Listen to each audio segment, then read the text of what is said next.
Okay, guys, I am very glad to welcome today Professor Karl Skorecki, and will help me today to have a nice discussion. Dr. Daniel Stajecki from England. I am very glad to see you both. And Professor Skorecki, maybe my first question is if you could explain us what is your main field of research and how from the genetics, the understanding of the genetics of people, we can understand the origin, maybe the basics of origin of this or that group of people. Thank you. It's nice to be with you and to have the opportunity to discuss areas of interest. First, let me say that I'm a physician. I'm a nephrologist, a specialist in kidney disease. Born and raised in Canada, studied in Boston, and Linda, my wife, and I and our kids moved to Israel 25 years ago, where I took up a position at the Technion and at Rambam Healthcare Center in Haifa. And my main day job, has always been to be a physician and nephrologist and to do research related to human health and with a special interest in the genetics and genetic aspects of human health, kidney disease, high blood pressure, diabetes, and other human diseases, the relationship between the genetics and the environment and the diet and so forth in how these diseases come about. A couple of years ago, my wife Linda and I moved to Tzfat to take my current day job position as Dean of the Israeli Faculty of Medicine of Bar Ilan University in Tzfat.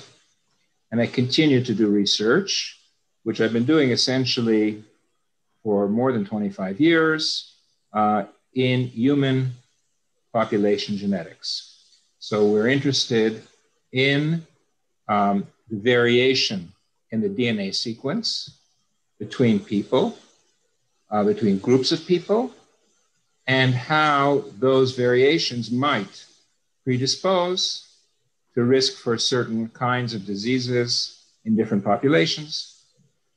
Now, on the way of doing that research, it became clear to me that as a side benefit of being able to determine the DNA sequence of individuals, communities, groups, families, one could also use the variations in determining origins, shared ancestries, migrations, where people may have come from, where they moved to, how they grew, how they moved away, how they admixed.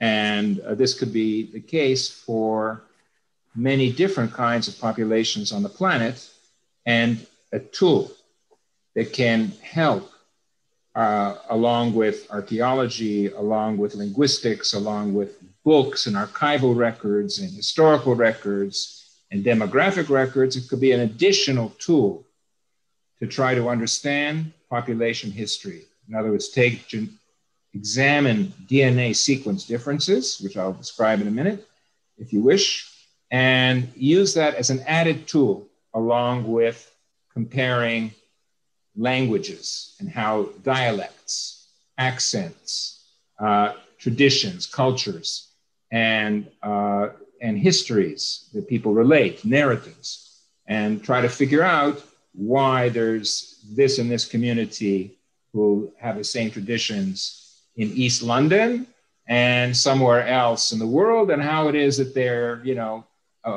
following the same kinds of traditions or rules, or why they're different, and why they claim to belong to a certain population or community, using genetic sequence differences. That's basically the underlying issue, and it began in a way because of a very specific question that I had, that I posed quite a few years ago, now coming on to more than 25 years ago, that I thought would be a very esoteric, parochial, minor kind of question, which opened up a whole field of population genetics and what's called genetic genealogy, related to the Jewish people, related to also to other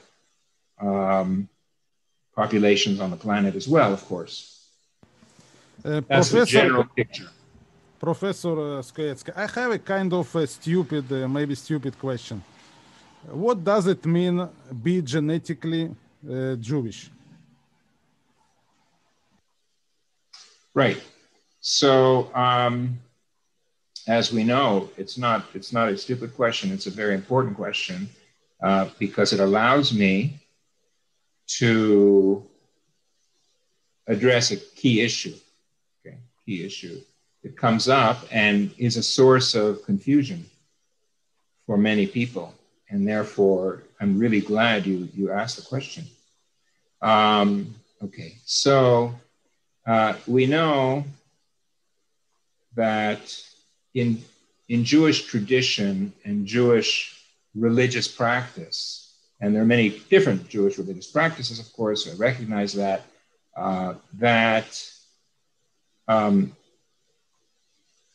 there are certain accepted, what are called Jewish legal or halachic conditions that are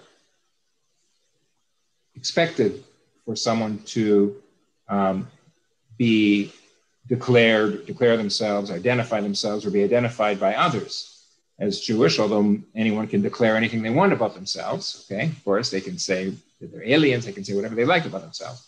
But that there is a pathway to becoming Jewish through conversion, through accepting certain practices and denouncing other practices, and some very prominent, and in fact, you know, the origins of the Jewish people and Judaism come from that origin, and many great figures and leaders and many members of the Jewish population over the years have become Jewish through conversion. And there's also a concept that is pretty well rooted over at least hundreds and maybe many more, maybe 1,000 or 2,000 years of that has been quite predominant in Jewish law, Orthodox Jewish law, that is.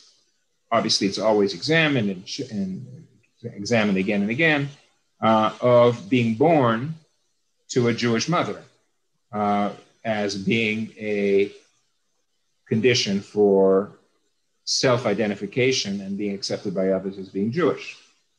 So usually that was based upon a person simply declaring or knowing or being known in the community that they were born to a Jewish mother or have converted, and they are Jewish, and their relatives and their descendants are Jewish. And it really wasn't very much of an issue. And of course, this has been around for a long time, long before the word DNA, genes, any of this was ever known. There were people who had, you know, genealogical records, they had traditions, they had oral traditions.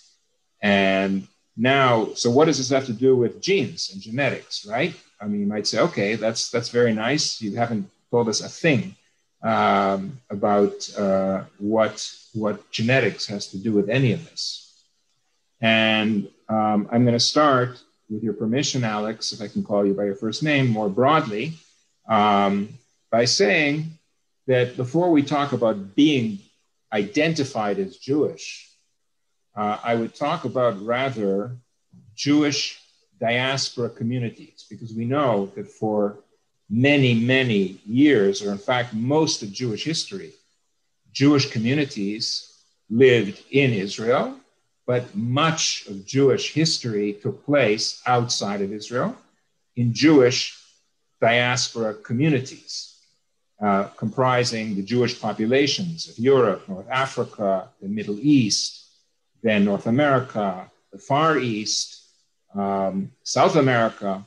And, there's a rich history of Jewish diaspora communities, and a broader question than identification as someone being Jewish or not Jewish by their own identity, by a court of law, by the law of return of moving to the state of Israel, by marriage allowance in a rabbinical court in New York, in Israel, in London, in Moscow, or wherever.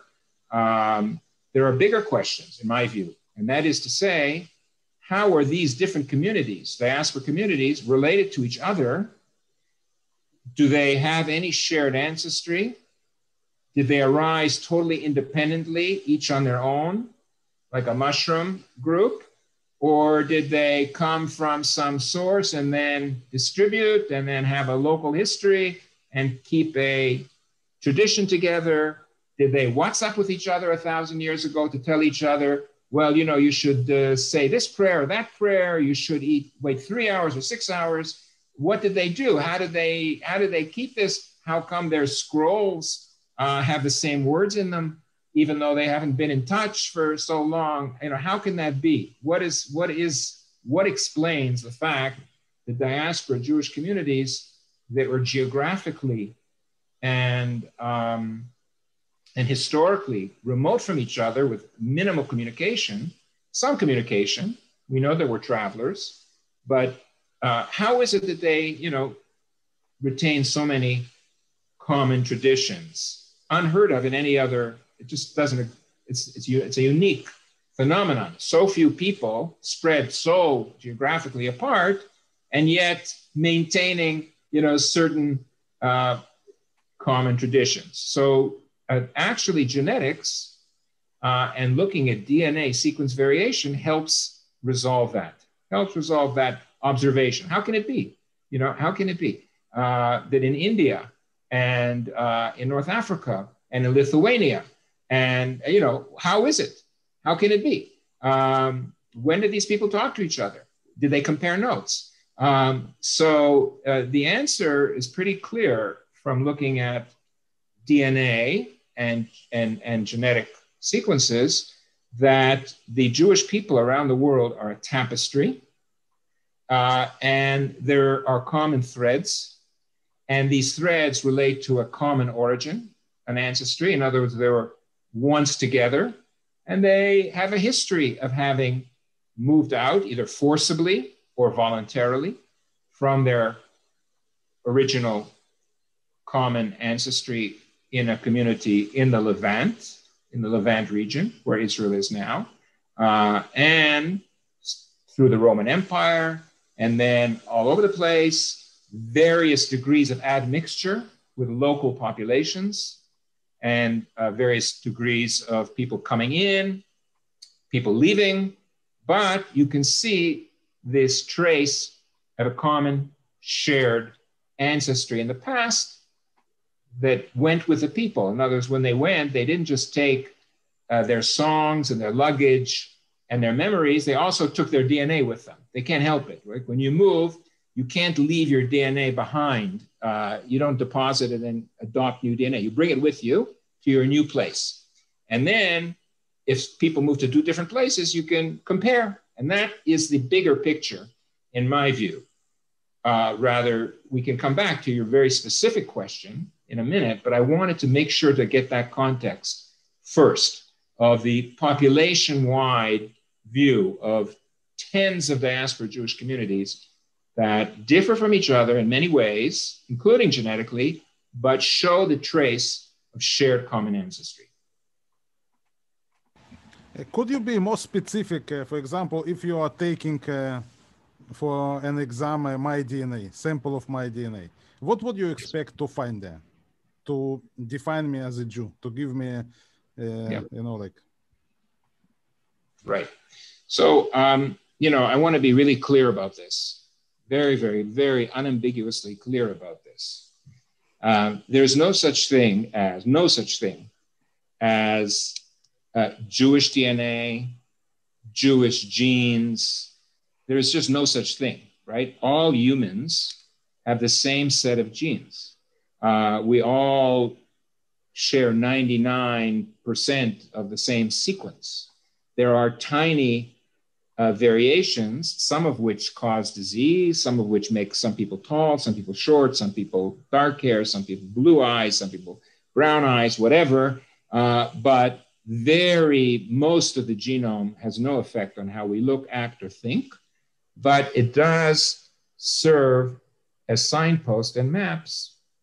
Now, and therefore, there is no signature for an individual. I will get to one or two aspects that are kind of talked about a lot and need to be clarified. And that is the so-called mitochondrial DNA from the mother, and the issue of having born to a Jewish mother. That question in a minute, okay? And I will also talk about what's called the Cohen modal haplotype for men as two special cases in a minute.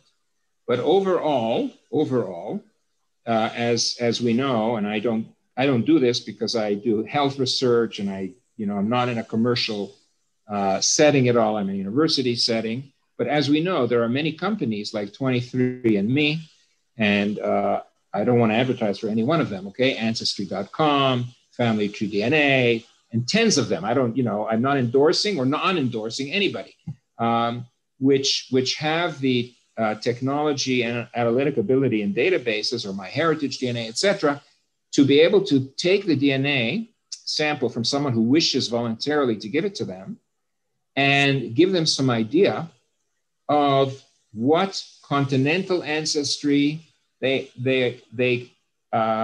might have in their background, and which other people on the planet they may be related to a various degree in different parts of the world, because they have similar stretches of DNA. So in your case, Alex, if you sent your DNA, okay, you could get back an answer saying, we see big stretches of DNA in which the variations are also seen in a group of people from this and this part of the world who I self-identify as being Jewish or not Jewish or this or that or the other, whatever. And that is true also of, let's say, an African-American who sends his DNA in and could find out that he shares variation with another African-American from the Congo or from Ghana or from here or from there. So you could easily find out a lot about yourself, much of which you probably already know. There'll probably be no surprises. I'm guessing that you'll be very unsurprised. I don't think you'll find, for example, that you might, I don't know, I don't know you well personally, I may get this wrong, but I'm not sure that, your DNA will show stretches where you share common ancestry, maybe you do, with someone from Japan, let's say. Maybe yes, maybe no. It's unlikely. So I don't think you'll be shocked by anything you see. But when you do big worldwide population genetics, you can see the way people have moved around and migrated.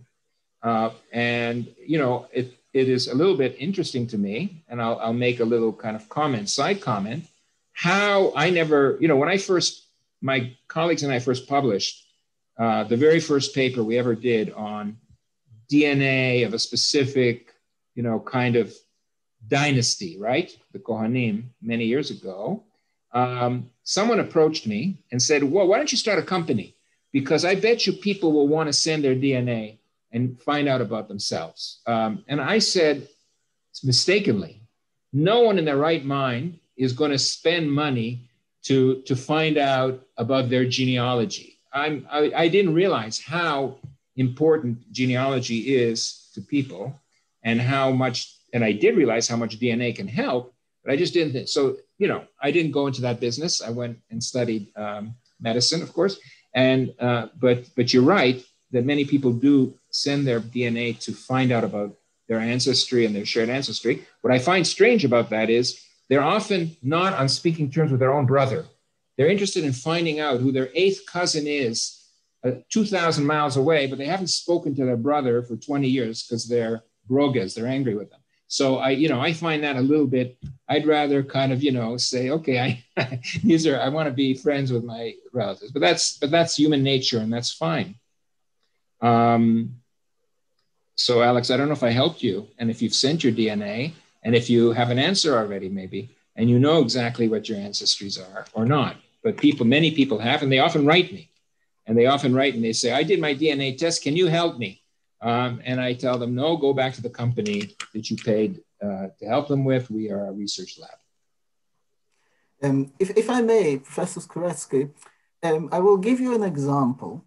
I have in front of me here results of the DNA analysis of somebody I know well, let's say that.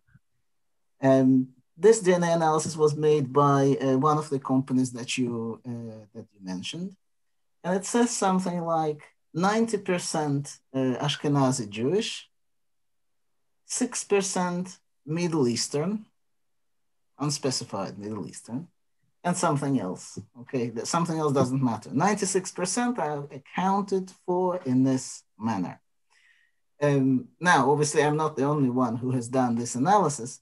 And many people, by the way, it's a very popular type of present, Christmas gift, Hanukkah gift, this kind of kit that you can give. I don't know whether it is as popular in Israel as it is in Britain, but it basically cheap and significantly reduced in price now, and people give this to each other. Yes. So here is an example of that kind of analysis. And when people look at it, there are two types of people, basically. There are people who take it very seriously, especially if the percentages are quite heavy, quite big.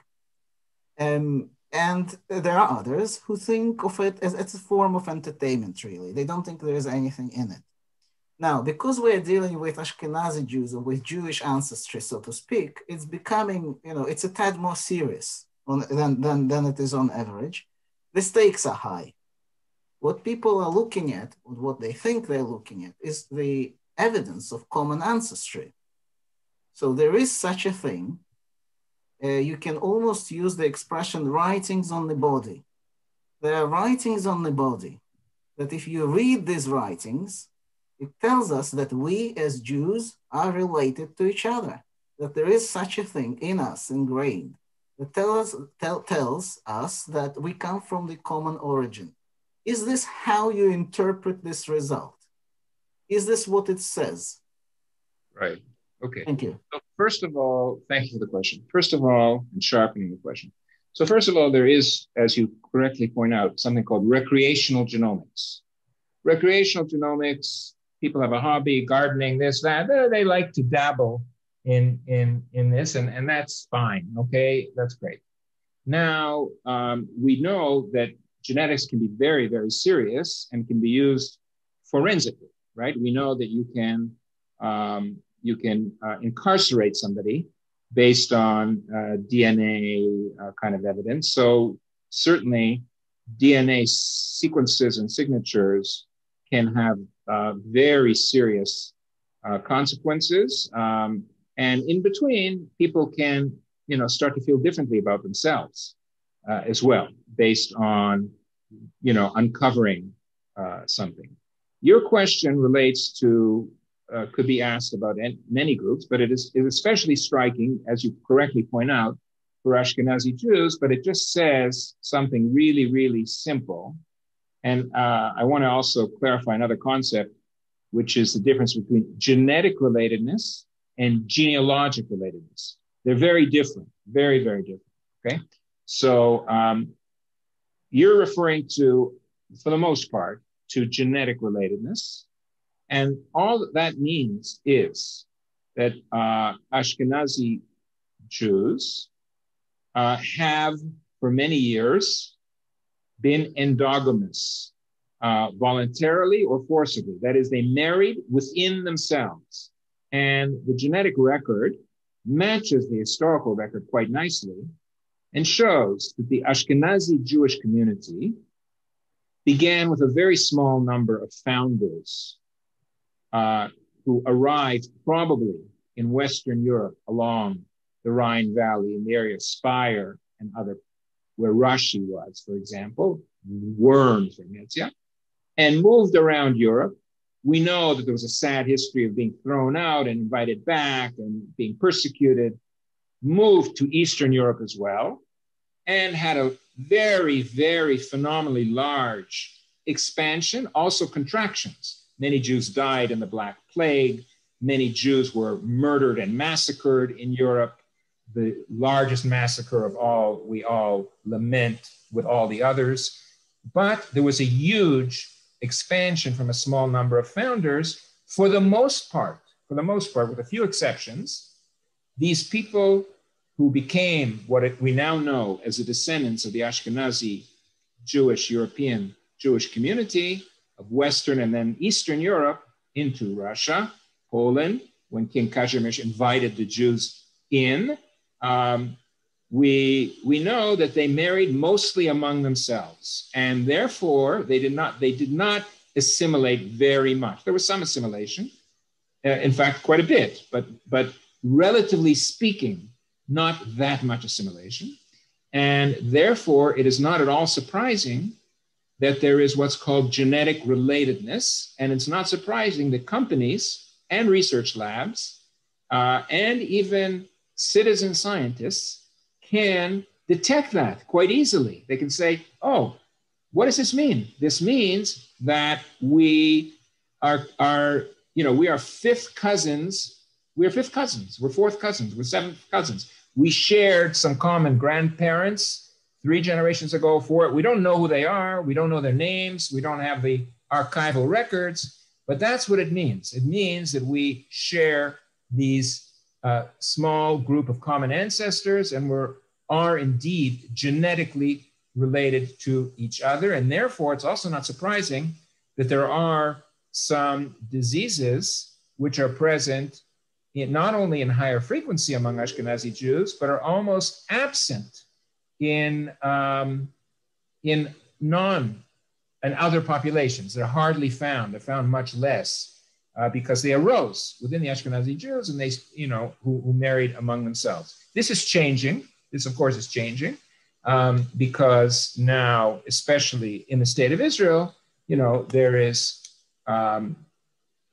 marriage between Ashkenazi Jews and Jews from North Africa, the Middle East, and other parts of the world.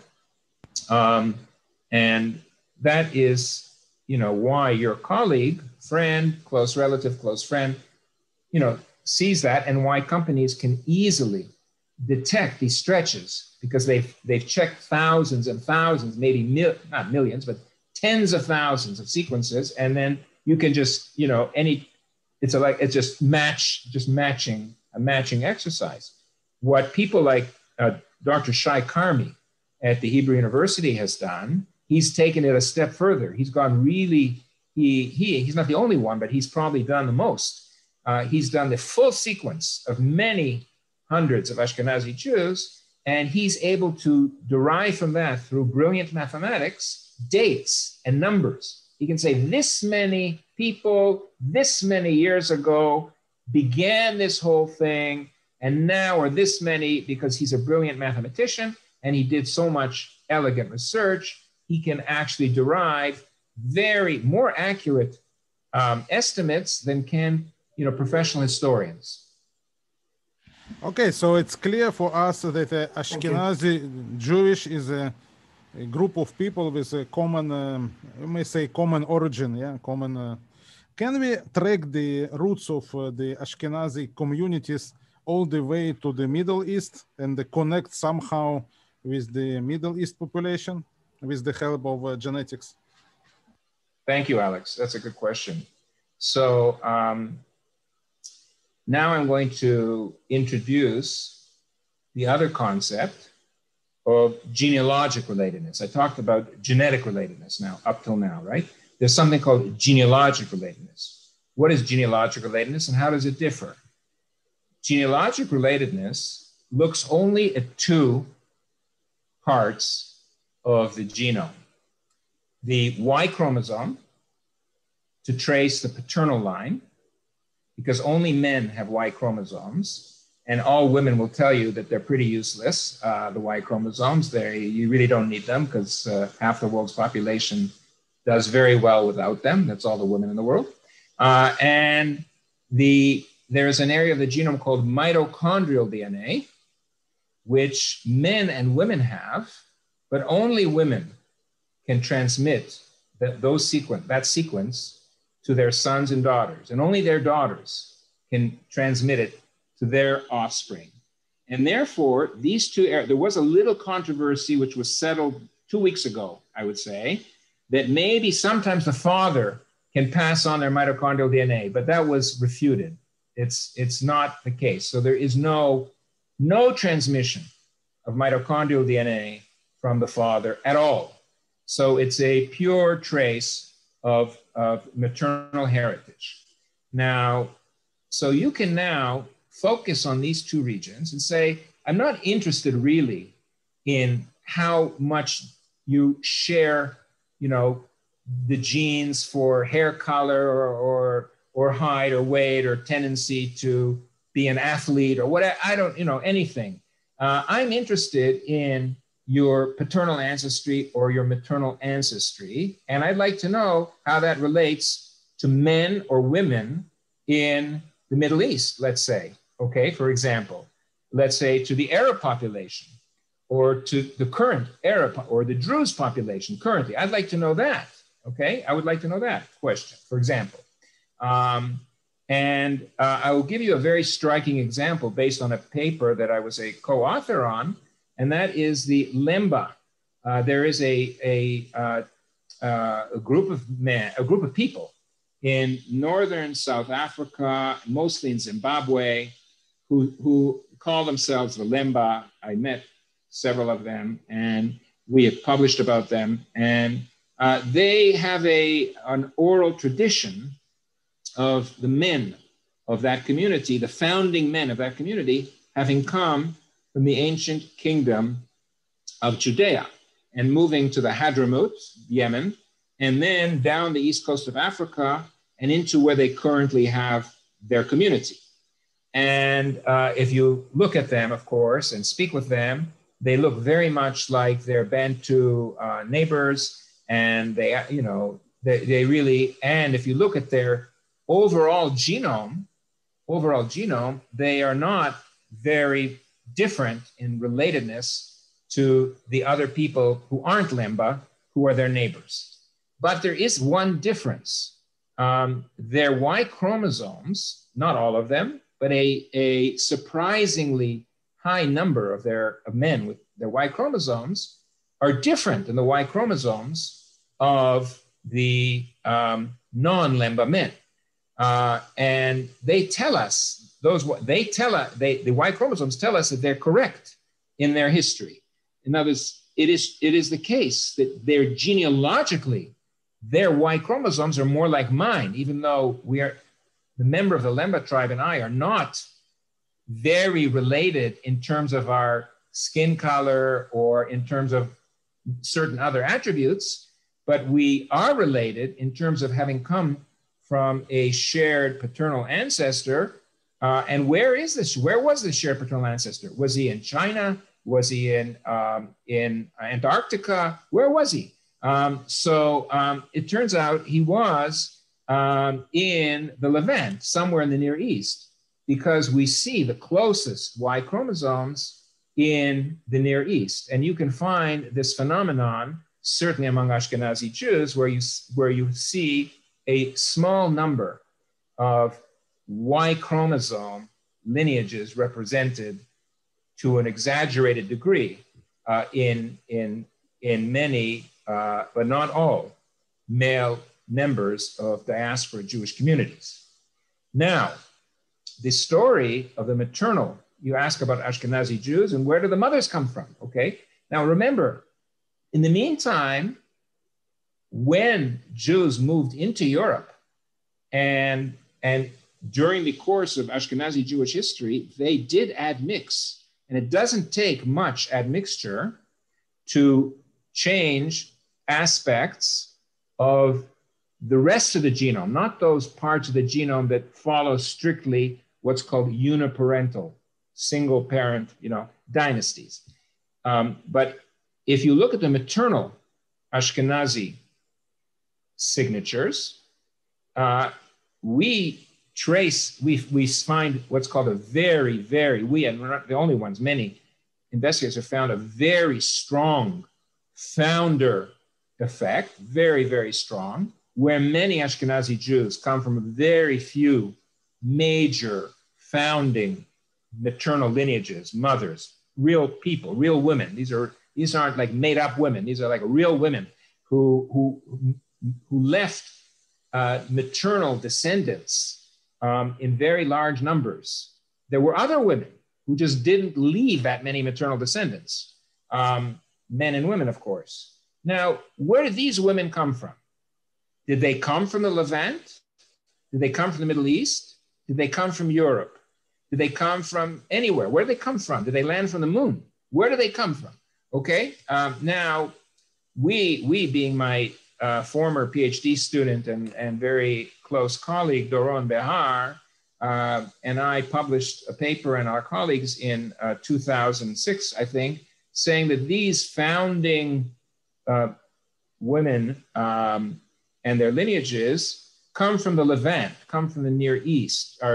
We see them also among non-Ashkenazi Jews in smaller numbers because they didn't expand that much, but we can see them elsewhere among Jewish people, Jewish who are not in Europe.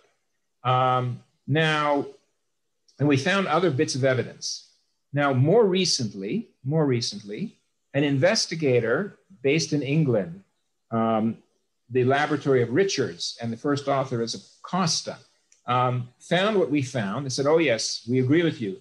The Ashkenazi Jewish community certainly doesn't come from the East Slavonic, Khazarian. They agree. All that is just a total nonsense, okay? We agree with you that the Ashkenazi Jewish community is dominated or has many members who are descendants of these founding mothers, but we think that these mothers actually are European, have been in Europe for a long time and converted hundreds of years ago, not thousands, but long time ago. And, the men came and they established the Ashkenazi Jewish community. And they published that interesting finding in a scientific paper. And I can just tell you that we don't agree with that. I mean, I can understand how they came to that conclusion, but it took us a long time, but because I just have other things to do, because I have a day job as a doctor and as a dean and other things. But, we have a number of refutations of that. It doesn't matter, by the way. From a religious, halachic, religious legal point, it doesn't really matter if these women came from the Levant or didn't come from the Levant. The men certainly did. But, we have, I think, very convincing evidence that these founding lineages, the major founding lineages, come also from the Levant. The men and women came together. They didn't come, a bunch of men came and they found some European women, converted them, and turned them into the Ashkenazi Jewish community. It seems it could be, but the evidence speaks against that, especially since we find traces in other Jewish communities. But there are other arguments that, again, that isn't to say that there was an entry. There was entry of people into the Ashkenazi Jewish community who were not Jewish from Europe. No question about it. You can see it quite easily. And the current Ashkenazi genetic trace shows the Levant origin and the European admixture, mostly Southern Europe, very, very nicely. But the founding maternal lineages seem to us to be of Levant origin.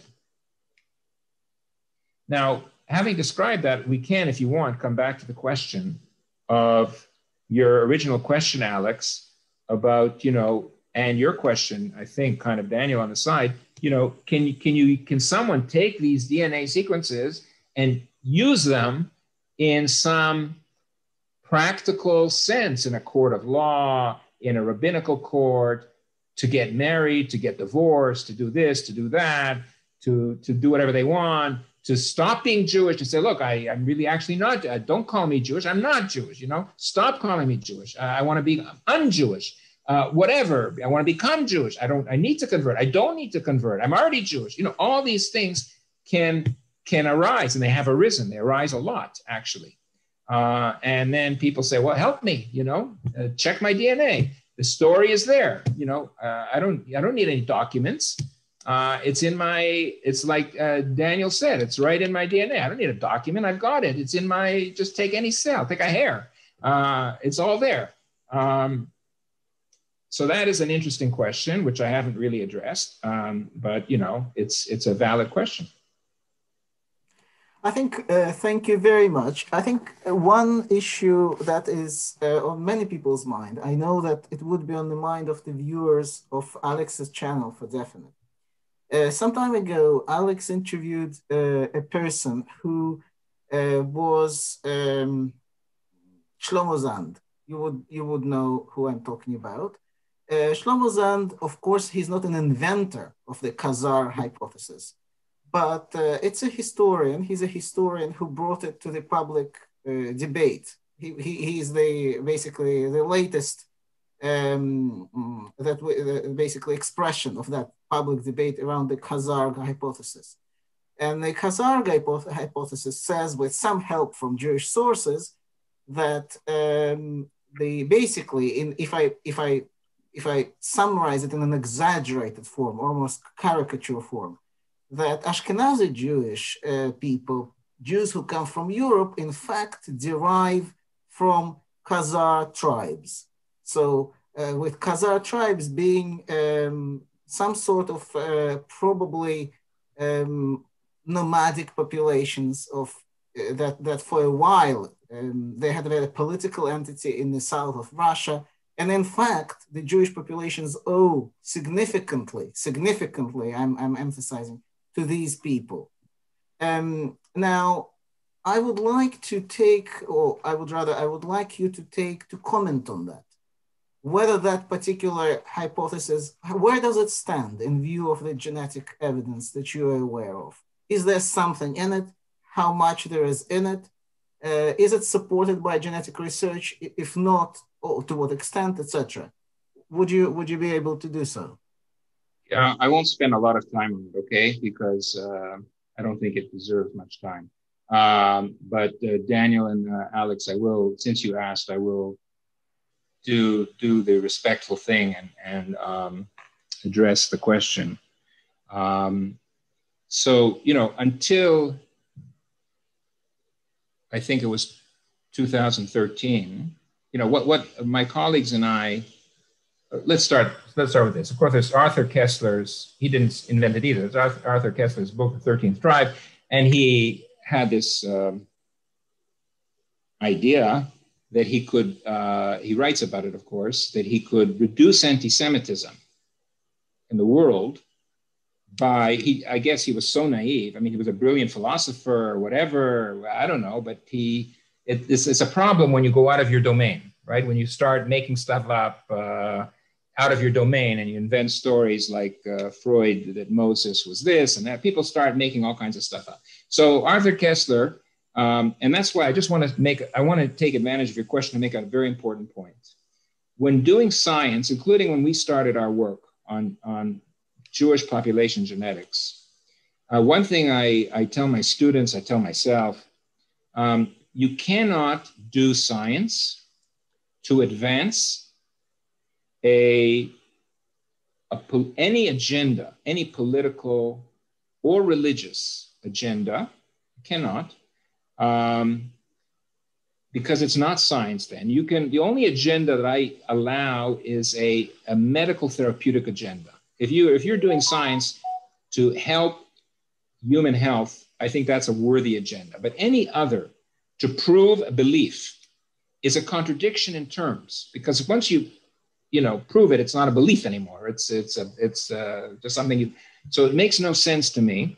And when we raise a hypothesis, by definition in science, you have to be ready to refute the hypothesis and live with the refutation. I hypothesize that the world is flat and I prove that it's round, then I have to be able to live with that refutation of the flat earth. And if I can't live with it, then I shouldn't have raised the hypothesis, and I shouldn't claim to be a scientist. Arthur Kessler, I'll get to Shlomo Zand in a minute. Arthur Kessler had, I think, he writes this anyway, I never met him, of course. He said, I'd like to advance a societal agenda of reducing anti-Semitism. Here's what I think.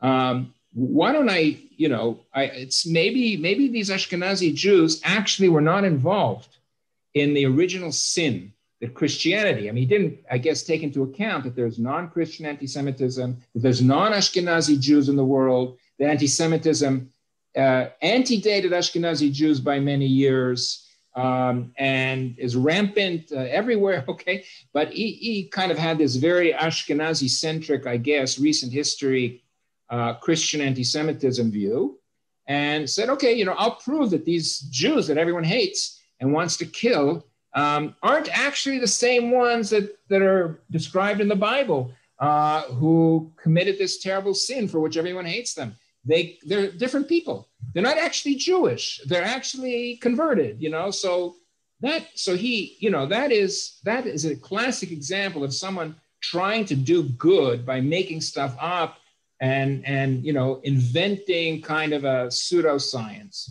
Now, Shlomo Sand wrote the book, The Invention of the Jewish People. Then he wrote another book, How I Stopped Being a Jew. When he wrote the book, The Invention of the Jewish People, I'm in that book, but he never called me. He never wrote to me. He never actually did any homework.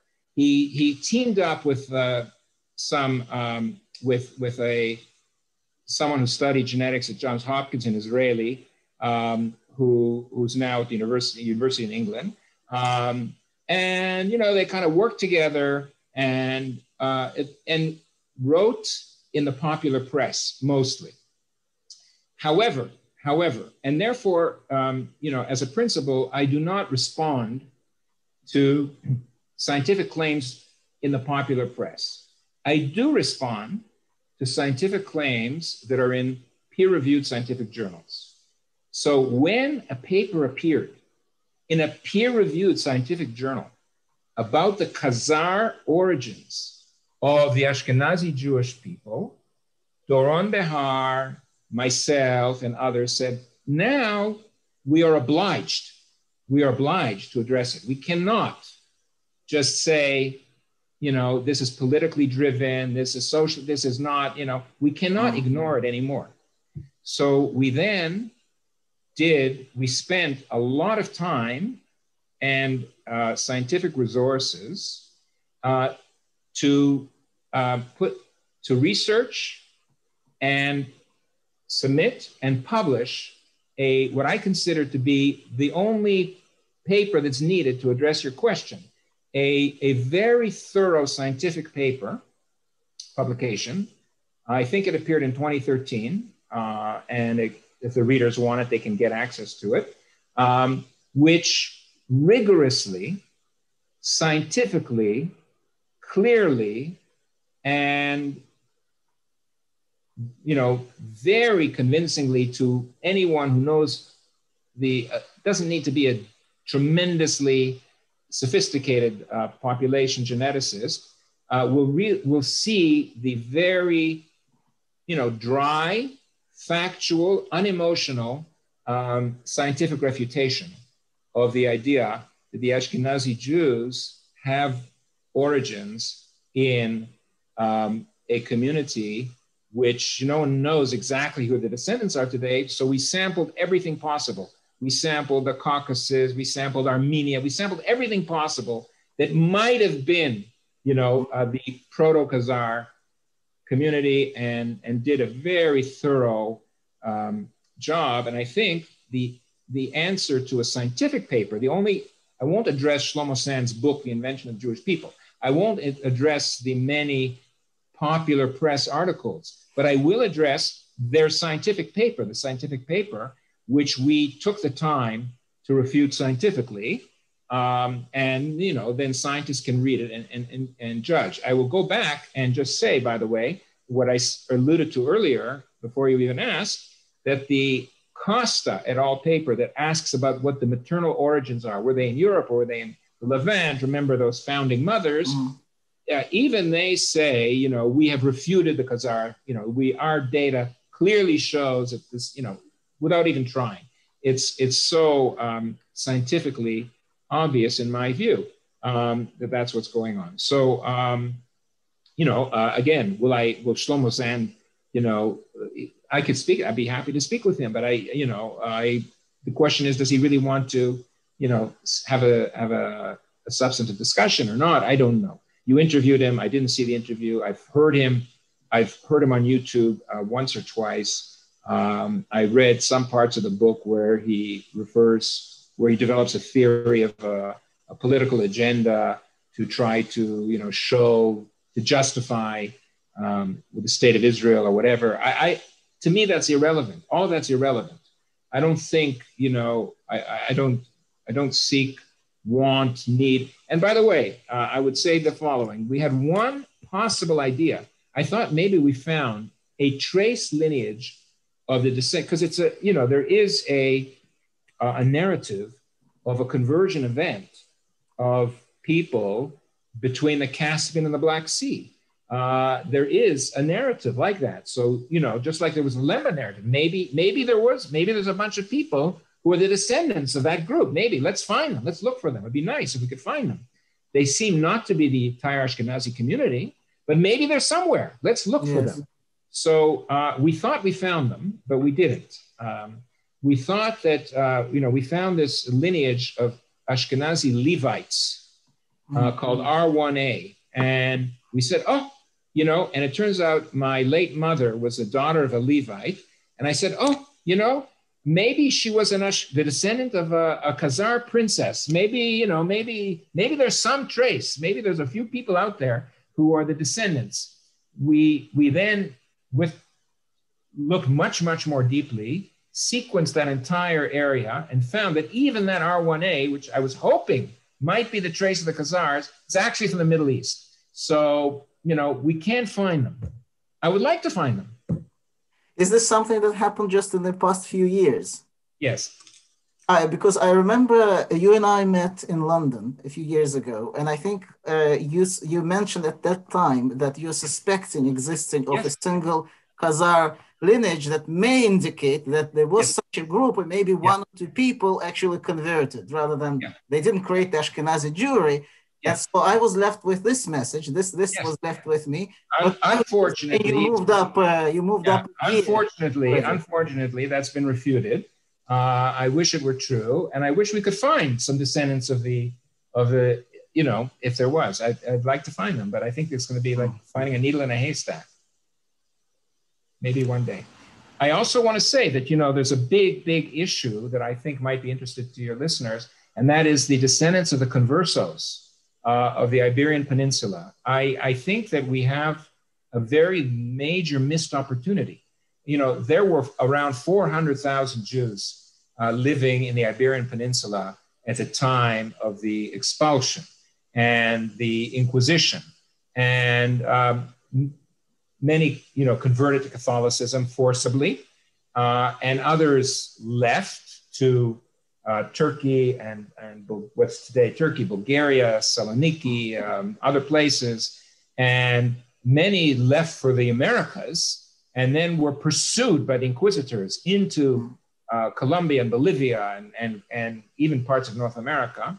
And some, you know, so I have a colleague named Ines Nogueiro who lives in Portugal, in Bragança, and she has collected DNA from older people who, and there are not very many left.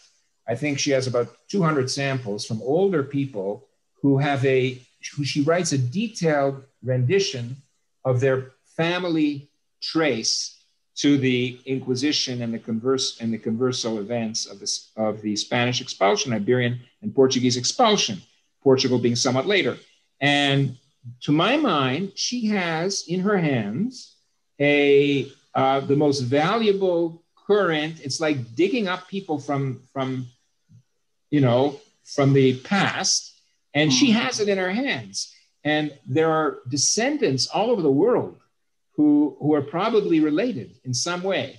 And I think we're missing an opportunity to get a database, a public database of the Converso Jewish community, which was hundreds of years. They developed their own DNA signatures for sure. We could find them, and we should do that. I think it's a shame that we're not doing it. Mm.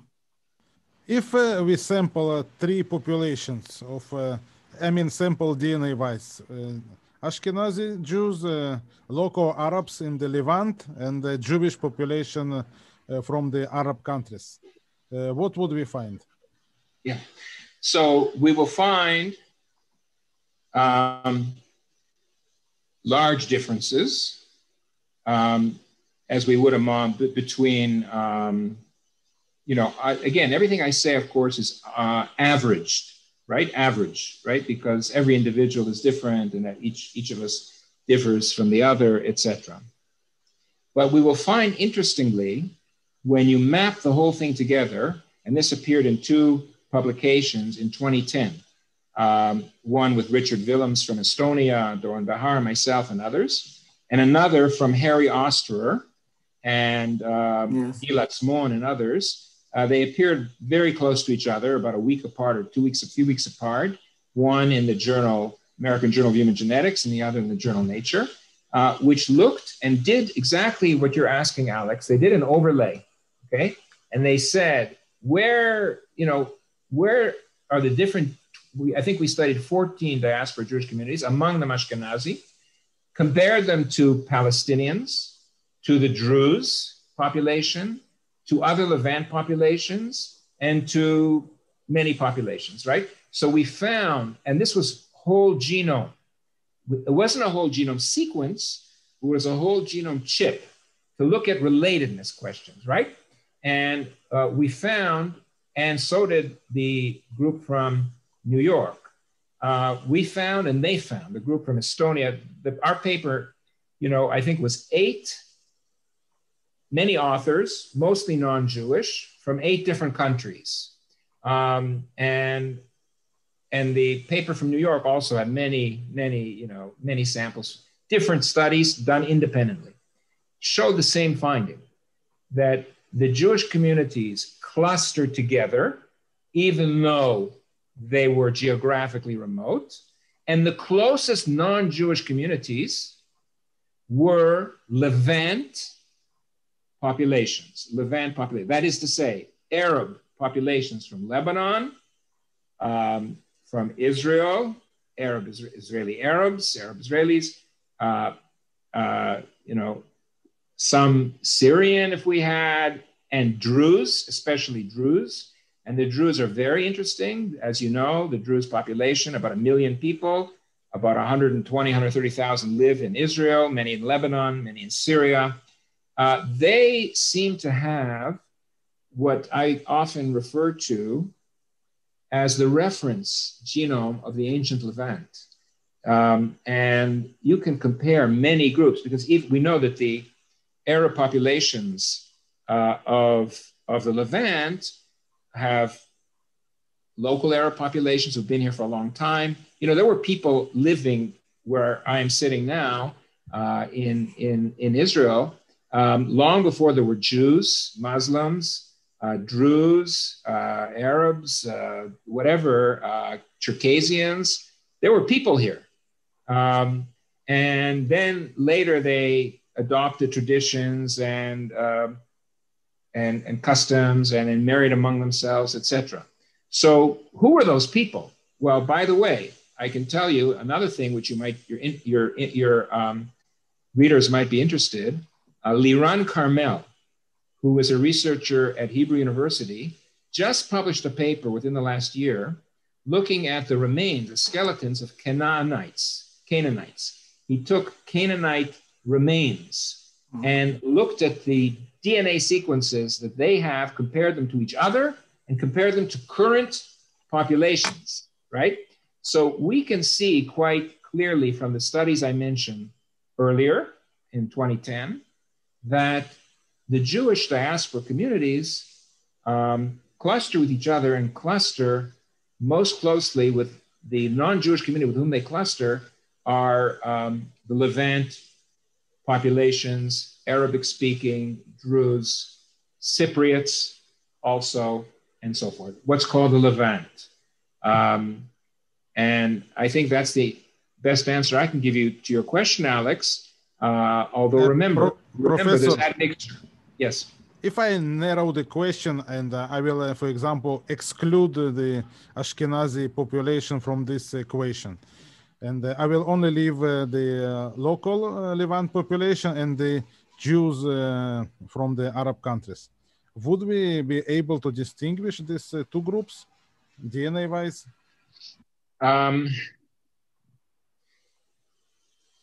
Theoretically, probably. With full sequencing, perhaps possibly, because remember, the communities lived apart for some time and married among themselves. But practically, I'm not sure it's that easy to do. Practically, with the current technology, I don't think one can now just pick it and do it.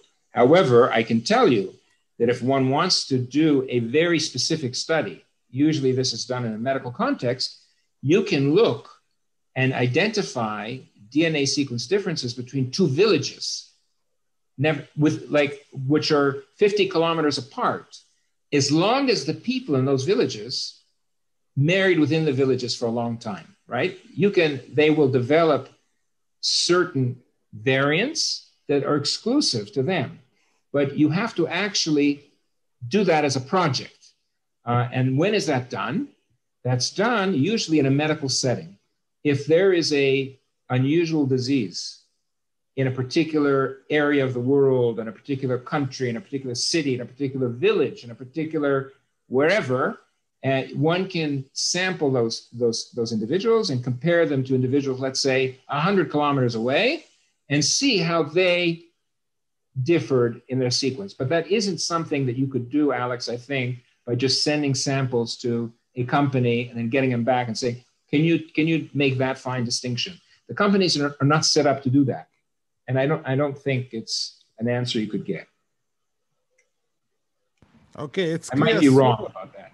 We are, by the way, I know the companies are very interested in trying to, like what Daniel said about the Ashkenazi percentage, they would very much like to be able to also say Sephardi or Iberian. They would like to be able to say that. They just don't have the sufficient database, I think, yet. Okay, so I have a question maybe for both of you, for you and for Daniel, who is dealing with the Jewish history and Jewish communities. Are you not afraid of kind of replacement which the DNA tests provide?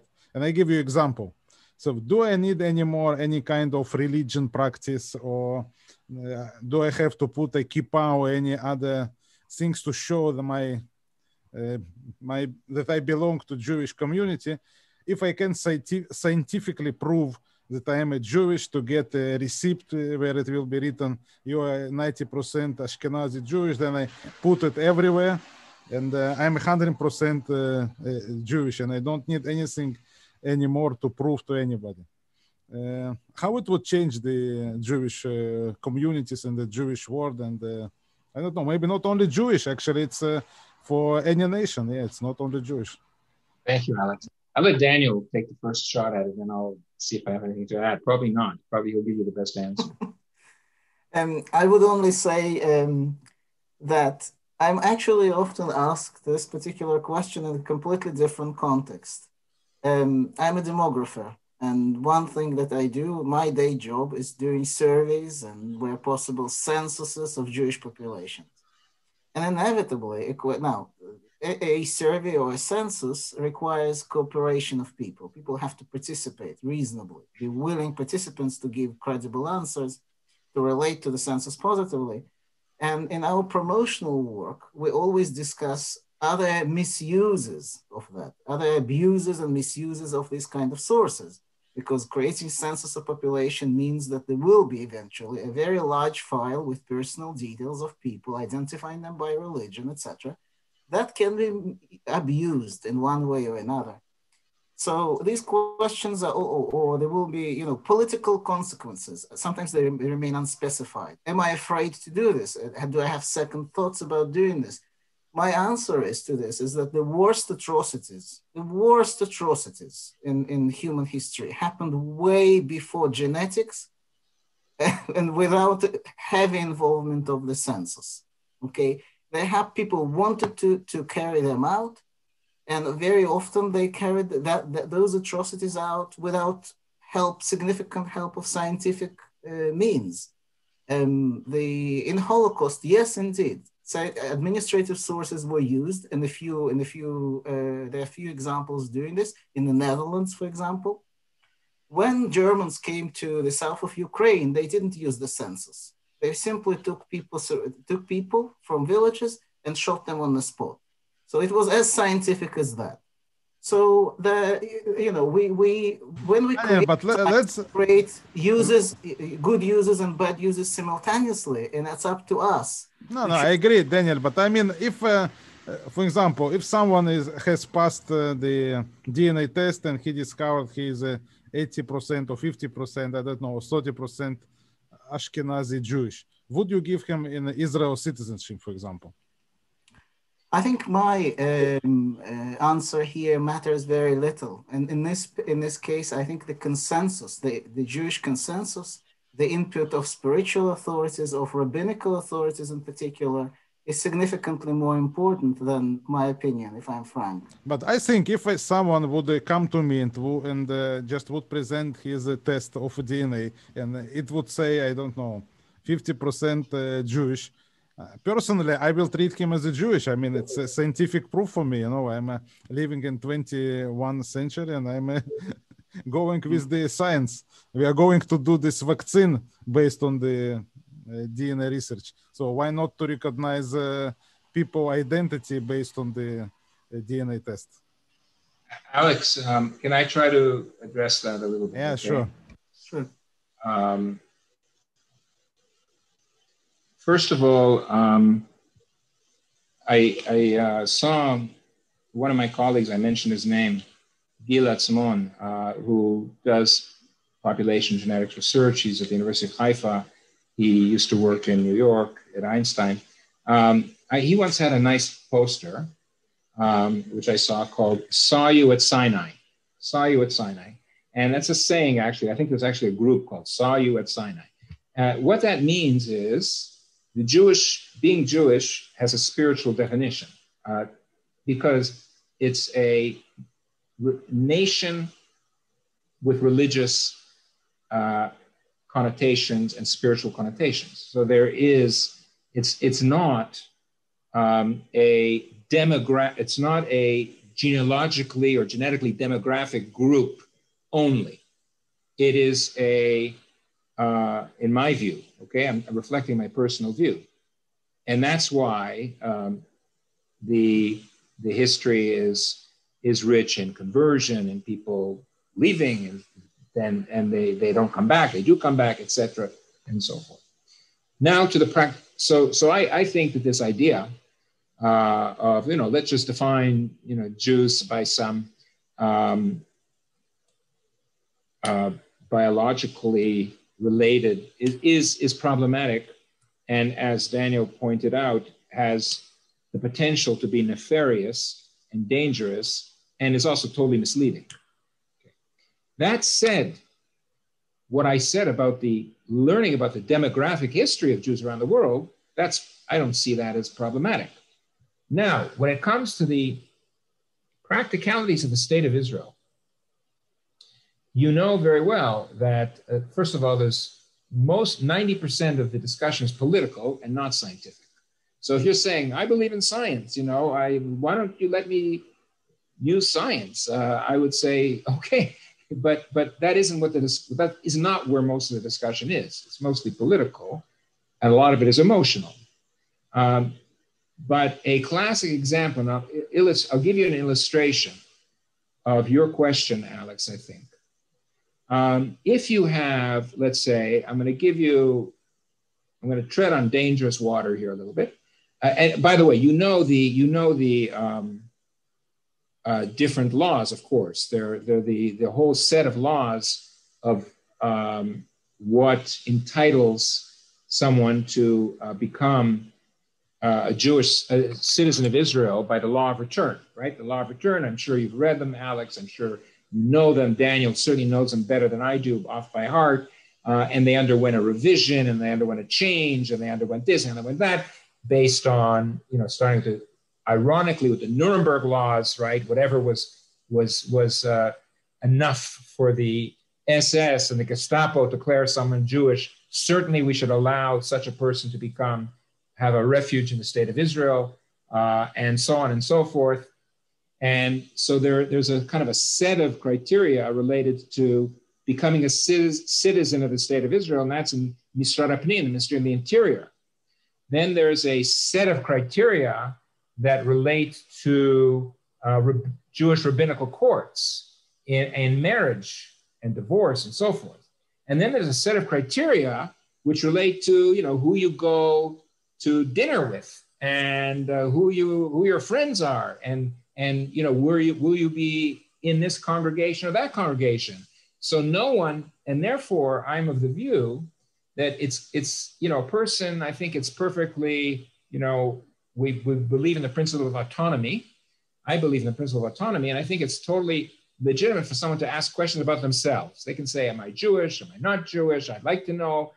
I can ask my grandmother. I can ask this. Maybe on her deathbed, my maternal grandmother told me that I grew up as a Christian, and on her deathbed, my maternal grandmother told me that, I was actually Jewish, and I converted, and I was baptized, and this and that, and then she died, and then I'm left, and I want to know, right? And can I now ask a question? Yes, you have autonomy. You can ask a question.